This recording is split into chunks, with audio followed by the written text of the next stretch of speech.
اسكت. اسكت.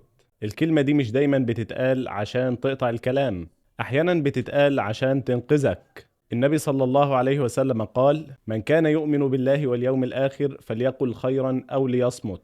يعني لو مش هتقول خير، اسكت. اسكت عن الغيبة، اسكت عن النميمة، اسكت عن الجدال، اسكت عن الفخر الكذاب. اسكت مش ضعف، دي قوة. اسكت عشان ترتاح، اسكت عشان ربنا وعشان نفسك وعشان اللي حواليك. السكات بيحميك من مشاكل كتير في شغلك، في بيتك، في حياتك كلها. لما تسكت محدش يقدر يمسك عليك غلطة، ولما تسكت محدش هيعرف انت معاك كام، ولا ناجح قد ايه، ولا حياتك ماشية ازاي. السكات ستر. السكات بيبعد الحسد وبيخلي النعم محفوظة.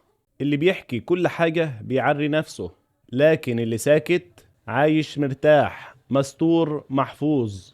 في حديث النبي صلى الله عليه وسلم لما سيدنا معاذ بن جبل رضي الله عنه سأله: يا رسول الله، وإنا لمؤاخذون بما نتكلم؟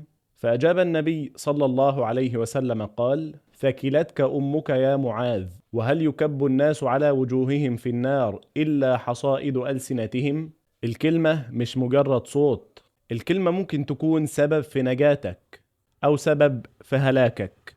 فكر كويس، هل الكلام اللي هتقوله هينفعك؟ هل هيدخلك الجنة؟ هل هيزودك ولا هينقصك؟ لو لا، اسكت.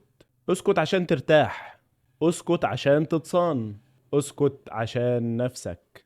وفي النهاية ما تنساش تشارك الفيديو عشان الكل يستفيد. يمكن كلمة اسكت تنقذ حد من مشكلة كبيرة لا قدر الله. أنا معكم عبد الرحمن شريف، والسلام عليكم ورحمة الله وبركاته.